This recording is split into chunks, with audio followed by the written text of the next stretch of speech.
the subsidy for 2024 was going to be 1.6 trillion naira. That was exactly what played out when the MITO 2024 was released. Now, the government went ahead and made a subsidy provision of 450 billion.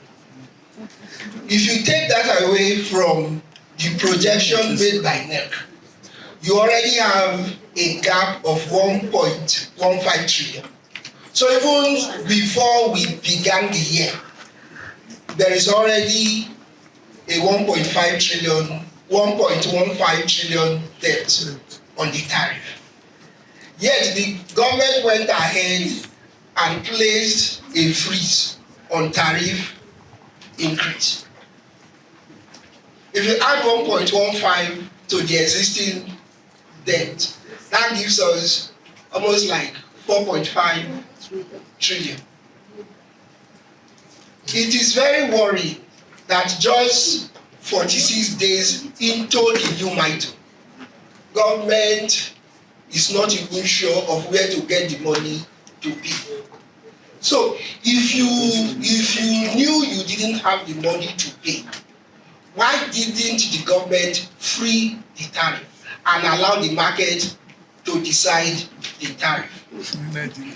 As at today, this is the 15th day of the new month. I want to ask, thank God MD is here. The government ought to have remitted almost 133 billion to the market to pay for January subsidy. Have you done that? The Minister, sir, I'm John Opik and the Nation. I heard you talking about maybe getting more power generation from smaller hydro and others. Have you straightened the transmission line to that extent? Because I don't know your position on the spinning reserve at the moment. Has it been procured? The schedule we are talking about, when are you having it? Because without all this in place, you cannot expand, you cannot inject additional power into the grid. What are you planning for? My name is Clement Ezeolisa. I report for Power News Africa. In your presentation, you talked about asking NEC to ensure that the discos are reorganized along districts, along the state lines. So I want to find out, is there a timeline for this to happen? Then number two, we noticed that Gereku Power Station has gone to the stock exchange and is doing very well right now. I'm planning to pay about 8 naira per dividend.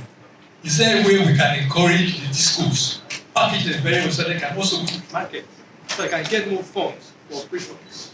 Thank you. Thank you.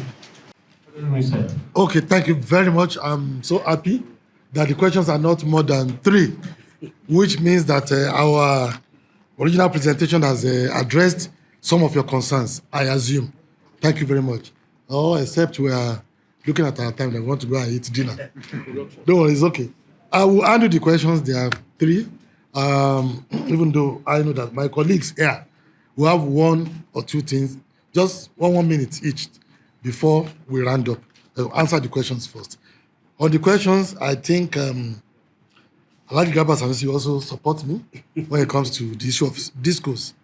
Yes, the first question has to do about the arithmetic the chairman did about the required net tariff funding, which is quite apt. Anyway, we have talked about the existing debt obligations. If you add the tariff shortfall for 2024 based on NEC presentation, you are looking at about 4.5 trillion, which I believe is even more than that, based on the new or revised funding exchange rate and funding requirements. This is a question that I will tell you that it is our government in its entirety that will decide what to do. I asked a question that time that we need to choose between the devil and the deep Lucy, there's no middle ground. It is either we look for money at all costs to fund the subsidy because of the political situation of the country and the hardship people are passing through, or we bite the bullet and everybody understands, okay, let's bring the roof down first. Let's reflect everything on market commercial basis. Then we'll start a rebuilding because it is postponing the evil days if we continue anyway. So I am not calling for removal of subsidy before they misquote me, but it's a decision for the entirety of the country to decide, being led by our captain, Mr. President, on if we agree on the subsidy, how do we fund it? And if we don't, how do we probably gradually remove the subsidy, if not by one bullet? You understand? So the question I asked you is what you actually threw back at me.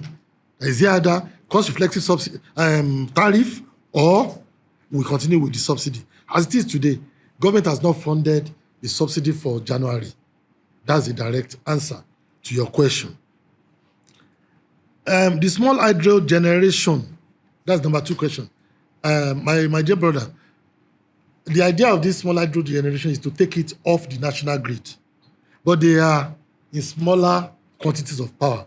They start from 500 kilowatts to 2 megawatts to 6 megawatts, up to 15 or 20 megawatts.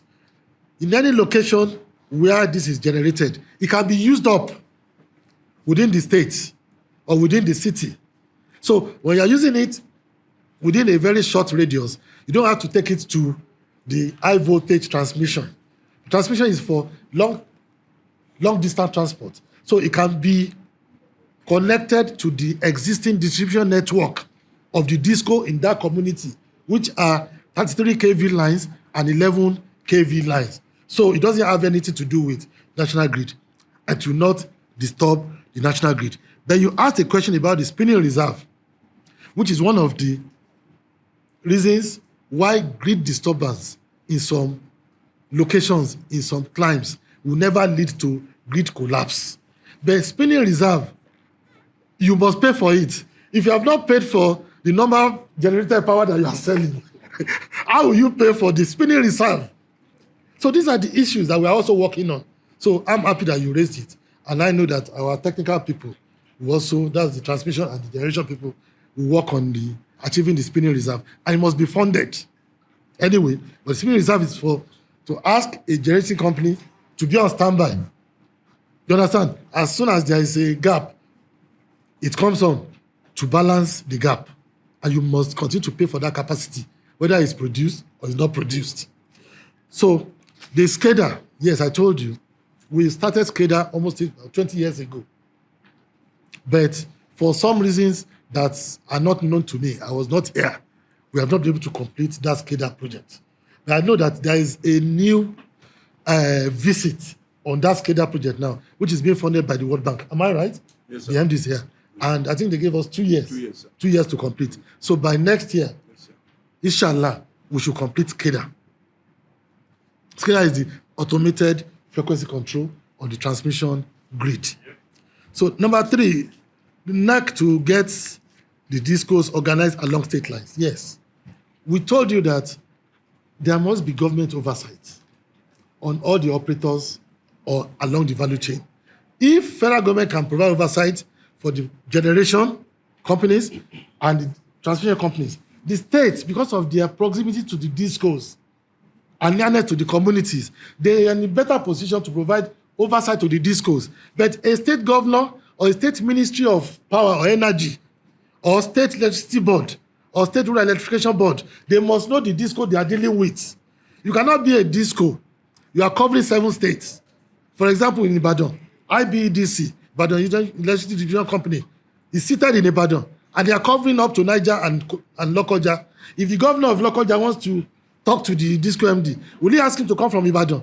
Let us get organized along state lines, and let us know that the states are dealing with the DISCO of their own community. That will lead to healthy competition.